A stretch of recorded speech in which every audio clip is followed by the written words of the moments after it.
Hey everyone, Kathy the Vegan Prepper here, doing a couple chat without my husband. What is the world come to? I don't even know. I don't even know. Vegan Prepper. Vegan Prepper. So basically, Adam and I have been trying to get together for kind of a long time. I want to say almost 2 weeks. I don't remember the last time we posted a couple chat, but we've been wanting to get together and do one and discuss some things, and it just keeps not working out, like scheduling and just shenanigans. And so basically I decided to go ahead and come on and do my own vlog without Adam, because my list of topics keeps getting longer and longer and longer. I need to go ahead and cover some things in a separate video, I think, before I sit down with him, so that it isn't just me talk and him not talking, even though that is basically every other couple chat anyway, but that's also essentially our entire life. So I think a lot of couples end up being like that. Let me know down in the comments below, because I wonder if some people, I try really hard to let him talk. Actually, sometimes I try to make him talk. He just doesn't really talk. And so I don't know if there are any other couples out there like that. Let me know in the comments down below, if one of you is the talker and one of you is not. I think a lot of relationships end up being like that. But anyway, on my part, it isn't malicious or anything. I love to hear him talk. I love to hear what he has to say. But like I said, in order to facilitate him speaking, we'll go ahead and get some of my topics out of the way. So I'd like to cover some of my personal health work updates, like things I've been doing lately. I'd like to cover shaming, dealing with shaming and bullying, some of my reaction to that. Also some of my, I'm looking at my notes in case you're wondering, what is she doing looking over there? My reaction to some of the ongoing news stories of the aftermath of Hurricane Ida, which are reactions I don't think a lot of preppers are having or talking about. So I'd like to talk about some of what I think is important to prep for certain situations that I've seen in the Hurricane Ida aftermath. And then also potential upcoming water shortages in Arizona. What does that mean for us? Should we just go ahead and move to Alaska or what? I don't even know. So yeah. We'll go ahead and get started. So first up is my health update and some of the things I've been doing. So I think I have mentioned before, I've started with a personal trainer. So I've been working out with a personal trainer now for about 2 months, I think, maybe a little longer, and doing great, getting stronger, being surprised constantly at what my body is capable of doing. For me personally, I literally, for those of you who don't know or haven't heard a little bit of my story, my weight issue has been an issue my whole life. I literally have no memory of ever not being overweight. That even as a kid, I don't really have any memory of running or jumping or doing cartwheels or any of that stuff. I've always been overweight and, far less physically capable than the people around me. And growing up in a very not a very kind time to be like that, having PE teachers who I could tell it was their mission. They were going to make single-handedly, they were going to make me skinny. So other people would walk and they'd be trying to force me to run, but it's I was a little fat kid. I physically cannot do the things that other kids could do, but they'd force me and scream my name specifically in PE classes to try to force me to exercise and do stuff so anyway, this whole long, I have very many sad kind of stories like that peppered through my childhood. And so basically all they ever did was make me essentially hate exercise and be embarrassed to move my body in front of people and things like that. So as an adult, and I understand hopefully they were coming from a good place, but as an adult, I've healed from a lot of that. So now I'm working out, and even when there are people in the gym, I don't really give a crap anymore, what I look like when I'm doing my squats, because I know it's not attractive. But you know what? Actually, I have some old footage of me doing squats, and I think in keeping with this vein of just not caring, let me go ahead and throw up a clip of me doing squats in the gym. Wait, was I here? Yep. Okay, all right. Drop your butt first. Good.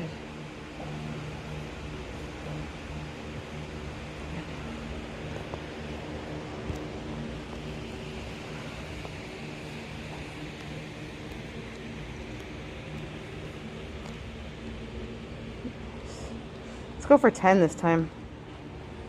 How many was that? 5. Okay. You'll have to watch this video back and see if I was right. It might have been 6. Good. 7. You got 3 more. You got it. Okay. You got it. Okay. 2 more. Nice.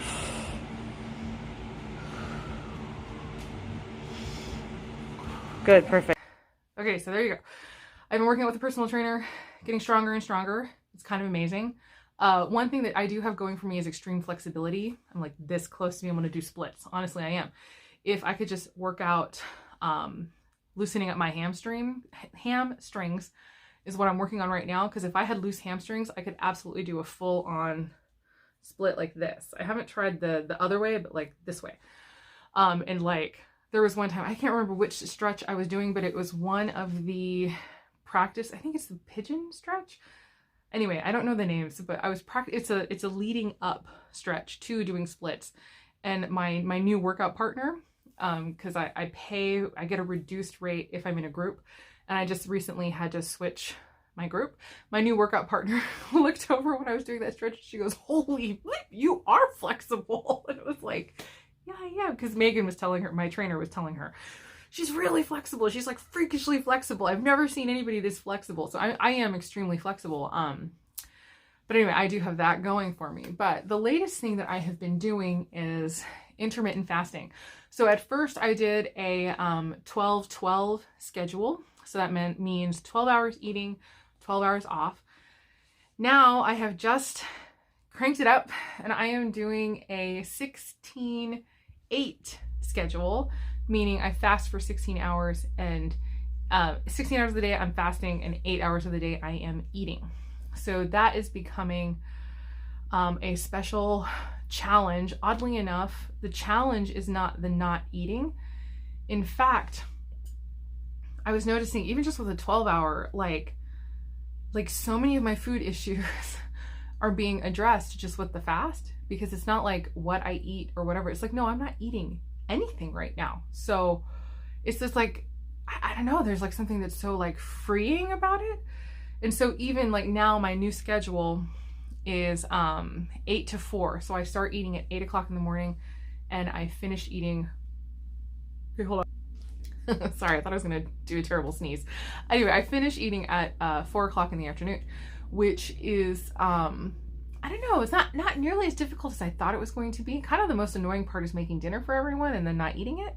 I'm figuring out recipes where I don't have to stand at the stove.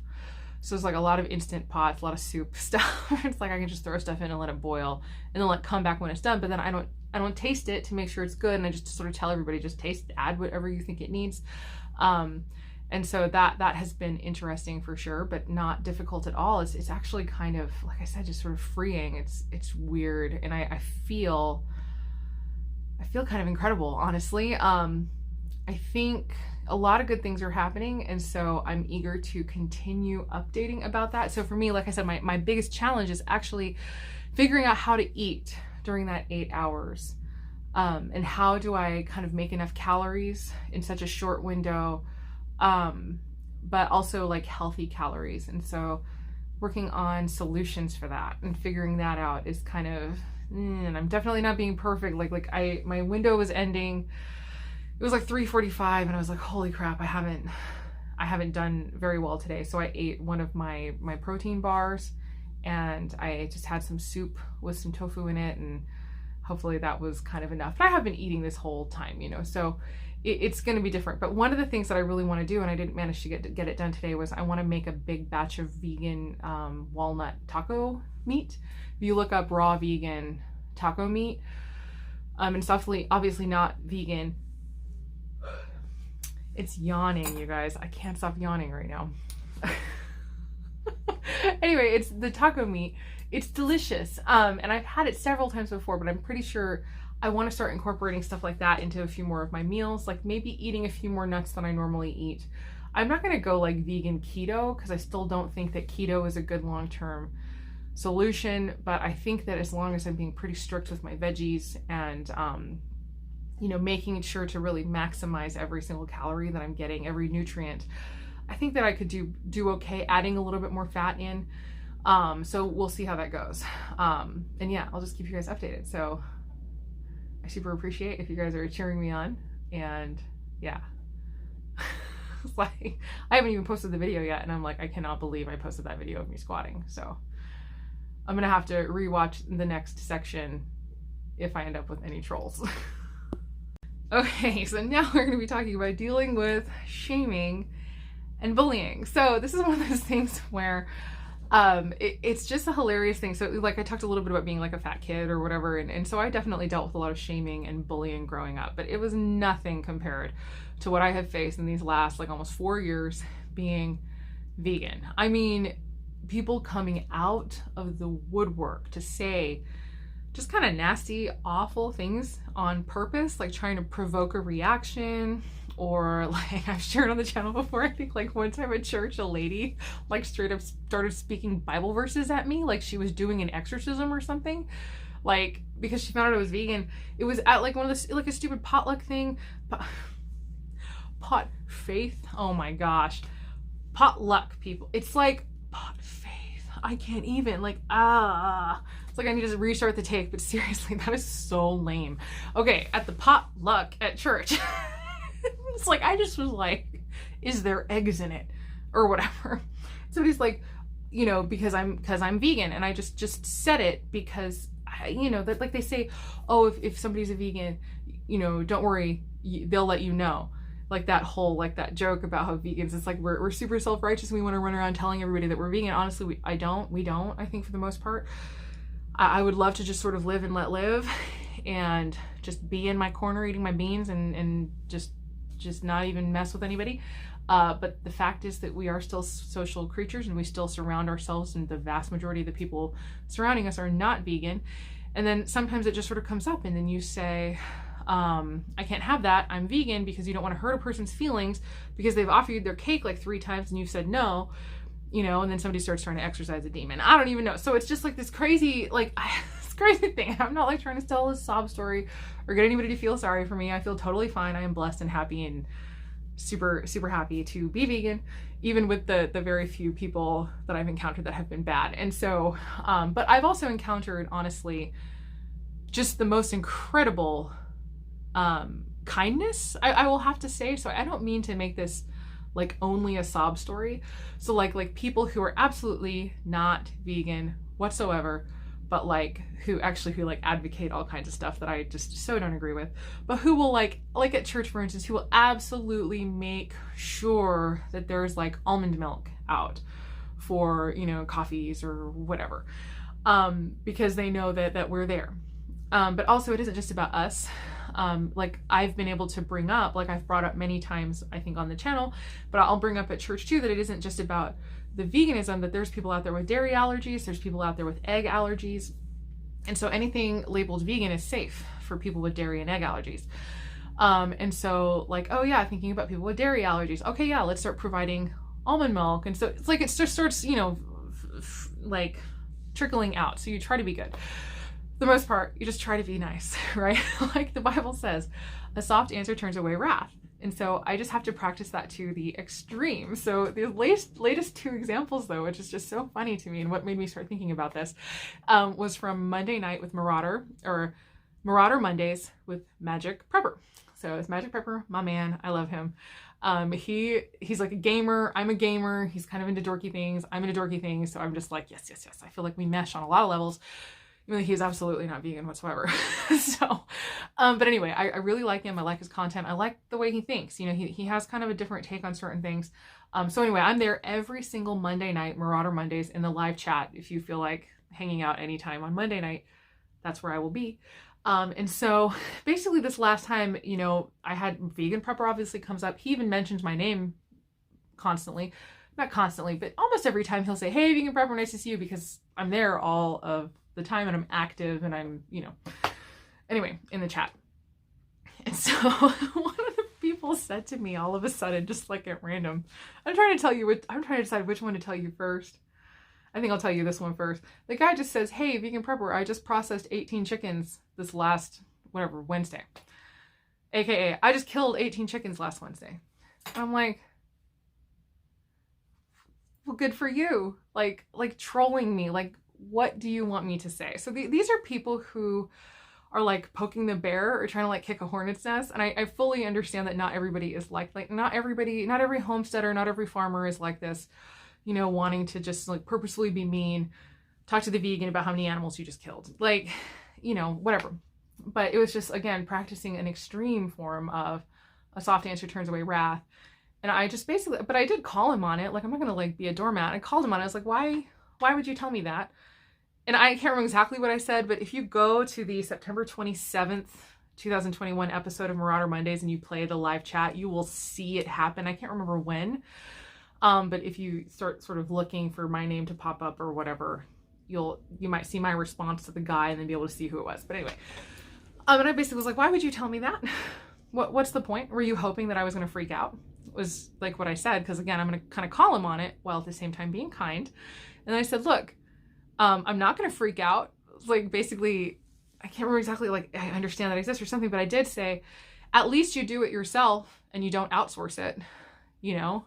Because honestly, for me, that's kind of the one good thing that I can say about like homesteaders and people who process their own animals, is that at least they do it themselves and they don't outsource it. Like, it's not like a bunch of tools on the internet who think that they're the top of the food chain because they go and they get their meat shrink wrapped in plastic at the grocery store. It's like, ooh, you strong man, bring home bacon in plastic, you know? Like, anyway, but it's like, if you do it yourself, obviously I wish the animals didn't have to die, but you know, at least, again, you're willing to face the reality of what's going on. And so, you know, at least like some microscopic bit of props can go to you for that. You know, I don't judge farmers or homesteaders. I don't judge that. I'm just saying. Anyway, that's what I said. Extreme. A soft answer turns away wrath. So I ended up twisting it into almost a compliment for the thing that he thought I was going to freak out about. Just as a tactic to diffuse the situation and, you know, to show him I'm not going to be whatever he thinks I'm going to be. And then sure enough, he kind of backed off and said, hey, I went vegan in the army like 30 years ago and that was super difficult. And I was like, gosh, yeah, I can't imagine 30 years. Like, that must have been extremely difficult for you. And then I think it pretty much just ended there. And so, yeah, like, it just totally diffused the situation and it like went away. The guy kind of was like, oh yeah, that was probably jerky of me. And then he tried to understand me, that he used to be vegan. And so, you know, we sort of had a mutual thing that happened. So it's fine. So like, I'm not angry at that guy or anything. I think there's a lot of times too that people feel like they've got to go on the offensive when they find out that I'm vegan, because they assume that I'm about to go on the offensive. Or even if I don't, that I'm sitting here secretly judging a person. I'm not. Are you kidding me? I've only been vegan for 4 years. I spent 34 years of my life not vegan. Okay. Like I used to go get my meat shrink wrapped in plastic at the store too, right? So like, that was totally me. I have zero judgment towards people for their lifestyle choices now and like what they do. This is my choice, what we have done for ourselves, because we have decided to do a new thing and we have new ideas surrounding those things. So we've made this choice for our family and I put it out there for people who want help. But then again, there's all those people with dairy and egg allergies, and vegan places are always going to be safe for those people. So, the second guy, who is super interesting, this is getting really long, but I'm not surprised. The second guy was really funny. So it was funny to get trolled by 2 people in one night, because normally, I don't know, there might be like one comment, like some snooty comment, but there's 2 people in one night. I don't know if he saw the first exchange or whatever, but he straight up came out and was basically like, hey, vegan prepper, you don't eat meat, but you know, when SHTF happens, I'm going to be eating my enemies. So he like, something like that. He went straight from eating animals to cannibalism. And I'm like, I feel like most people are not okay with cannibalism, even if they're not vegan. Like, let me know in the comments down below if you are not vegan. Are you okay with cannibalism? Because most people are not. But he's like poking at me, going straight to cannibalism. I was like, okay, all right, interesting. And so I responded with something basically like, well, yeah, shoot, in SHTF, absolutely. We're going to do a lot of things that we don't want to do, you know, but I said that, you know, we prep to keep our ethics intact for as long as possible. And I think that that is true. And I said, and it's the same for everyone, meaning even people who are not vegan. I think a lot of the time, one of the reasons behind prepping, like flesh it out again in the comments, if you're not vegan, Am I correct? Does it even occur to a non-vegan that you're trying to maintain your ethics? Maybe not in those words, but like Magic Prepper talks about, if you don't prep, you're going to become a marauder. You're going to be one of the people who's running around stealing from people. So does it enter your mind that you're prepping so that you can basically stay human for as long as possible in whatever disaster? You can be set. You're not going to be hurting people. You're going to be set for your own family, and you guys are going to be safe and possibly even helping some people. But you're, even non-vegans are kind of maintaining their ethics. For me, it's a whole other level of maintaining ethics to make sure that we have plenty of food on hand that we are okay with eating. So, but obviously in a disaster situation, SHTF or whatever, all bets are off. We'll probably eat animals if we have to. Like, of course we would, to survive. Of course, like people would eat their dogs to survive, and that's like reprehensible to most people. Anyway, I'm derailing. I'm going off, but it's like, something like anyway. And I recognize that. I recognize fully that if like we had a full collapse and the extremely slim chance that I would survive anything truly crazy, I probably would not be able to maintain my veganism into a without rule of law, grid down world. Okay, I totally get that. And I'm not like over here with any fantasy of anything like that. But anyway, we do it for as long as possible. He came back and he was like, I guess he didn't like my reaction because I didn't freak out enough. And so he came back and he's like, yeah, I'm going to put barbecue sauce on them or something. Like this was supposed to make me more upset. It's like, dude, barbecue sauce is vegan. Almost all of it is. Like literally almost every one. I didn't say that part. And I responded and I was like, yeah. Barbecue sauce makes everything taste better, because I kind of agree. I love barbecue sauce. And then I didn't get anything else out of him. I think that, like I said, for him, I think he was just trying to poke me and trying to like see what happened.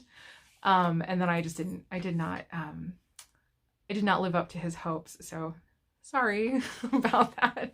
But it's, just like a soft answer turns away wrath, I think is the main thing. I think a lot of times, like people, a lot of times, maybe the second guy, not so much, but that first guy, maybe like people attack because they assume that you're going to attack them, or that you're judging them, or you're being nasty about them inside your own head. So they're going to attack you. And so for me personally, it just becomes about, making sure that I give the other person the chance to realize that they're wrong about me, that I'm not like that. I'm not going to do that. And that they're safe with me, whatever. Like we can talk about anything. I'll talk about anything with anyone, and, try to have a good, discourse. And but it's just interesting, like super interesting. But that's sort of generally my playbook for dealing with people shaming you, or bullying you, or trying to exercise you. If you have a demon in you because you're vegan, or whatever, you just being kind. It's just, but like I said, kind of with the first one, it's balanced a little bit. Call him a little bit on it. Like, hey, why would you say that? Like, that's not cool. But then don't freak out, but don't be a doormat. So, but be kind. So that's why I think soft answer turns away wrath. Just, give them the chance to realize you're not like that. Okay, so my kind of weird reaction maybe to some of the Hurricane Ida aftermath. And I'm just so sad to even think about the fact that there are people who are dealing with all of this stuff right now. It's tragic and just awful. No bones about it. It's awful. Just like last year with Texas, with the blizzard, I feel like part of me hates even talking about it, because I don't want it to feel like a clickbaity thing. Like I don't want people thinking that I'm like trying to capitalize on other people's suffering by like, talking about something that like preppers aren't interested in right now. So they're clicking on my video, and that's definitely not what this is about. It's just, sort of looking and realizing I have a different take potentially than other people have. And we have to just look, we have to, right? They say that intelligence is learning from your own mistakes, but wisdom is learning from other people's mistakes. And not that this is mistakes. It's like Ida was not a mistake that somebody made. And like the blizzard that hit Texas was not like their mistake. It's more like, if we say it, maybe intelligence is learning from your own experiences. Wisdom is learning from other people's experiences. How about we say it like that? So if somebody has experienced something crazy like that, if we don't stop for even a second to sort of evaluate, like if a blizzard could happen in Texas, what could happen here? And so that's sort of really what it's about. But I was specifically, actually, City Prepping just posted an article about a community in Louisiana that has not had power for weeks. Like literally, I think it was over 3 weeks without power they went, and just how awful it was on the community, the community there, and just the things that they had to do to survive. And then the other thing was an article that I was reading recently about another community that has not had any sanitation, like no trash pickup. It's been several weeks. And we're talking about, I can't remember if it was the September 21st or September 27th. Either way, we're talking extremely recent. This is not like something that has stopped happening. This is still happening for some people. So there's people who still have no trash pickup. The article was saying the maggots were huge. Like they've never seen maggots this huge. People talking about being covered in maggots because there's just trash, rotting trash everywhere, the smell of rotting trash. And so it's just awful. Like if you think about, if you lost sanitation, you lost your trash pickup, like what would you do? But yeah, having no power, having a storm come through, damage. And so sort of looking at what people were going through, things that were water damaged. And this is another great reason why it's good when you prep to prep in a bucket. So you put your food, not all of these do, but some of these actually have a Mylar bag inside the bucket with the bucket on top. And then like all these totes are full of Mylar bags full of food. And so some of these buckets are, like I said, there's no Mylar bag and it's just the bucket, but still it's like, so like if you had a flood come through, if you have your stuff sealed up tight, then you can still use it. Things like, so that's like another layer to the bucket thing. Like it'd be for mice or to keep mice from getting in, but thank God we don't deal with mice. But like, anyway, water damage, you'd still have access to your food. But seeing kind of, again, some of that water damage and then what people's houses look like with some storm damage coming through, and you could tell just like the sheer volume of possessions that kind of were literally just littering everything through no fault of their own. It was the storm, and just what people were dealing with and having to wade through. My first knee-jerk reaction, it's kind of maybe more the minimalist in me coming out, because I'd love to be a minimalist. I'd love to just like have a room with a chair, like that would be it. Actually, no chair, because I do floor living now, so it'd just be like a room. So, but like these, like my food doesn't count to me, because for me, people say, I guess it's like essentialism, but for me, when I think about minimalism, I'm thinking about like, does this make me more free? And that's what I ask myself when I'm deciding to get rid of something or keep something. So like clutter doesn't make me more free, but having a stash of food for emergencies makes me feel more free, right? Like we're free now to sort of relax and enjoy our lives. This is going to help us. It helps us. And so that's why we keep it. Well, like kind of random stuff. It's like, why am I keeping that? That's something that's just going to like end up on my floor. Like some storm comes through, and it's going to be a mess, a giant disaster, or, God forbid, should, like, I think it was like Swedish death cleaning. I don't know if you've heard of that. But basically it's like people who start purging because they're thinking about their own mortality and the mess that will be left behind if they should go on to the next world, So like what's left behind for other people. So it's like an act of compassion to begin to purge your belongings so that somebody else isn't left with the burden of dealing with it when you've gone. So there's so many reasons to get rid of stuff. But for me, it was just like looking at the damage, looking at what people were facing in their homes. And obviously the fewer things you have, the less mess would be in a situation like that. So for me personally, I don't know if you guys, like, I'm kind of flighty or whatever, but I don't know if it is like the ADHD or whatever, but it's like I want clear surfaces. I like everything to be clear. Like reset every surface whenever it's been used, my desk, my kitchen, whatever. I don't want anything on my floor. I want stuff to be clear as much as possible. And if not, like it needs to be kind of decorative and cute. But yeah, anyway, it's just interesting that I was like, my first thought was purging and decluttering. So like, as a really quick example, for instance, stuff just kind of piles up. Like I have a whole bunch of clothes my daughter doesn't fit into anymore. And so I haven't donated them yet. I haven't gotten through and taken care of those. Like I need to take care of that. I need to clear the bottom of the closet out again and get that stuff clear so that it wouldn't potentially be a mess, you know, like if a water pipe burst or whatever. Like, so I'm looking around my house now thinking like, what would happen if all of a sudden this got tipped over, or like if water damage came through? So I'm thinking of purging, but also like, for instance, for all of my canned goods, I have never thought that I needed a bar or a board in front to like keep stuff from falling, because we don't deal with earthquakes here. But again, if a blizzard could happen in Texas, we're like California adjacent, right here in Arizona. So maybe we could end up dealing with an earthquake. And so just like, how much trouble is it to just put like a little board in front of all the canned goods? So stuff like that. So I'm starting to kind of think about that purging, and then also beginning to sort of look around my house and figure out what can I do to sort of shore things up if some sort of really unlikely event were to take place.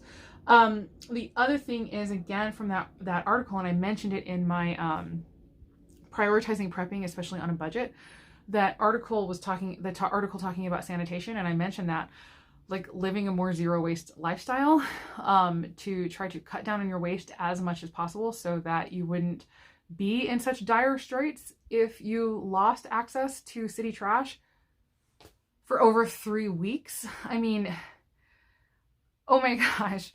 But of course, all your neighbors would not be doing the same thing. But, you know, even if you weren't contributing to that trash pile and all the maggots, you know, I don't know. It's just terrible. And this is like a random thing that I thought about because it's like they were mentioning the rot. I also really love incense. There's a certain brand, Shoyudo, I think.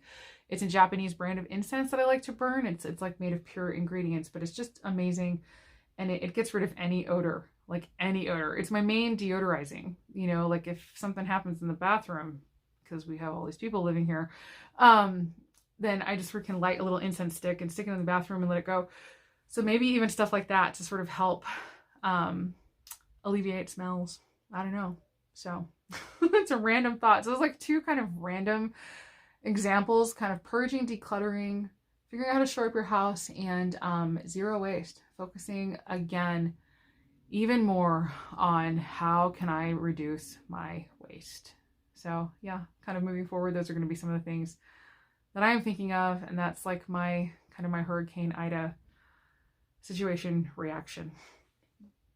And my reactions to potential upcoming water shortages here in Arizona. Now, for me personally, I have been on a crusade to reduce water usage in our house, and anybody who listens to me for kind of a long time, like for me personally, there's no world that exists, for instance, where I would leave the sink running as I washed dishes and then put them in my dishwasher. I have watched so many of my friends do this, and because I try not to be crazy, I don't say anything while I'm in their home. Like we might talk later, or I might bring it up later, but it's like in another conversation, not directed at them or whatever, but it's like I can't tell you how often I watch a person turn on a faucet and leave it running while they're like performing tasks in their kitchen.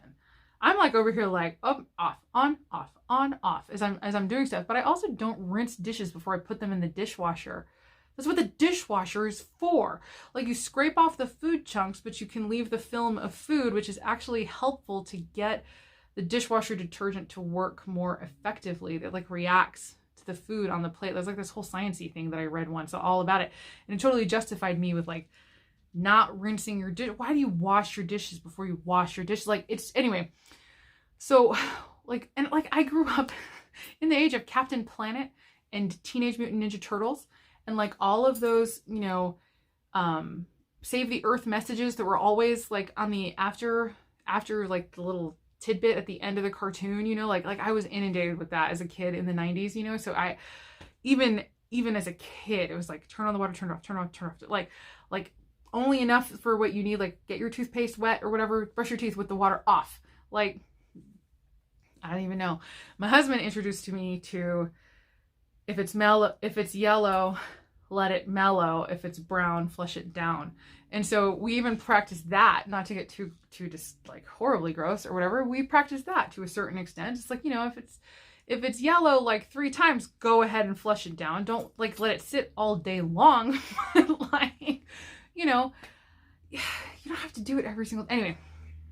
So yeah, water conservation, but I am not surprised at all that we have a water shortage. People might be like, well, you have a garden. And it's like, well, I have worked my butt off to conserve water in that garden. And I know that I did a good job because there's been so many times where like something failed, like the drip line failed. I think it was like a week at least that there was no water going into that garden this summer, and it was totally fine. Like a couple things died, certain things, like my corn. I lost my corn, so I did lose my corn. But corn is very thirsty, like it needs water. But you know, you set it up so that stuff does not lose water. It's possible to do it with way less water than people think that they need. But yeah, coming up, if we start having water shortages or water restrictions, I don't know, we're gonna have to see what that looks like going forward. But it sort of lights a little fire under me to get another couple of giant tanks, like the 275-gallon tanks in our backyard, so that we can potentially still water our garden if we have to, and like have water for ourselves. But I've also been looking into alternate watering systems and like in-ground clay pot systems, which are very old but apparently very effective. And also the idea of shading the garden. So we may need to end up shading the garden, like putting, I don't know, whatever shade cloth over the top of it to further reduce water loss. But yeah, what do I think that means going forward? I don't know. We want to move. So before anybody's like, get out of there, I know we need to move. But yeah, we're apparently going to lose 1/5 of the water that we normally have gotten from the Colorado River, which represents about 8% of our total supply. So yeah, the Colorado River, actually, it's funny, like we're not stealing from the Colorado River. The Colorado River runs through like 5 states. It used to be called the Grand River, as in the Grand Canyon, because that's the river that's in the Grand Canyon in Arizona. But it was funny, like I looked up why is the Colorado River named the Colorado River. It was a really fascinating story. It was basically a bunch of political maneuvering and marketing by some guy in Colorado who got it called the Colorado River. It's kind of funny. But yeah, like in the 20s or something. But yeah, what does that mean for us? I don't even know. I don't even know, honestly. So I don't know why I'm even talking about this at this point. But yeah, I have some solutions in the works. But yeah, if we start having water restrictions, kind of like California, I don't know, I guess we'll just have to see how it goes and what we'll do and look at the alternative things. Kind of like I said, the little clay pots in the ground is kind of my going strategy right now. And yeah, if anybody has any other suggestions for kind of like under soil watering techniques that use a lot less water but are still effective, hit me up. But I guess I'll start doing a series of videos on how to preserve water in your garden, because that is definitely something that I have been obsessed with for probably at least 6 years now, figuring out every technique that I can for preserving every drop of water that goes into my garden. It is something that's very important to me, especially living in a desert. Doing more permaculture principles, trying to make it more about changing the ecosystem and the environment in my yard than about just growing the food. And we've done a lot of really great things back there. But yeah, yeah, I don't even know. The world keeps getting crazier. But yeah, we want to move. So we've lived here. I've lived here. Adam too, I think, has lived here. I've lived here for almost 30 years. He has lived here for over 30 years. He's lived in Arizona. Some of that he spent up north, and then like in the Prescott area. And then he's come down to, it's Prescott, by the way, not Prescott. For anybody who doesn't live here, it's Prescott. And that's the quickest way to out yourself as somebody who doesn't live here, is if you call it Prescott. Anyway, but he used to live up in the Prescott area, and then he moved down to Phoenix when he started going to school. But yeah, I've lived in Phoenix for close to 30 years. And it is insane how the population has exploded in that time. And the longer I live here and the more people I see power washing their driveway. Gosh, it's called a broom, okay? And things like that, the more I'm just like, we can't stay here. And that's the thing, there's not enough water. And like other people talk about disasters happening in their area and like people losing access to power or food or whatever. And I can't even imagine how quickly things would devolve here if we lost access to water. It would be an extremely serious situation. So yeah, basically we want to move, but I don't know how or when or what that looks like. But yeah, I don't know if that's even a good reaction video to the water shortage thing. If you have thoughts, like put them down in the comments below. But yeah, we're thinking we would move probably somewhere up north. Where are people from California not moving to? That's where we want to move. Okay. Sorry. Now I feel bad because I was like, it's become totally okay to make fun of vegans. And now I think it's become totally okay to make fun of California. And so no actual hard feelings towards anyone in California. Actually, we have family in California. I love California. I love California is pretty. I love many Californians and the nature and the beauty of the state. But yeah, anyway, all right. So I guess I'm gonna go ahead and cut that off now. And hopefully you enjoyed that and got anything out of it. If you want to comment down below and, continue the conversation on any of these topics, please just let me know. And yeah, as always, I hope the rest of your day is good and your life stays wonderful. Thank you so much for watching. See you guys later. Bye.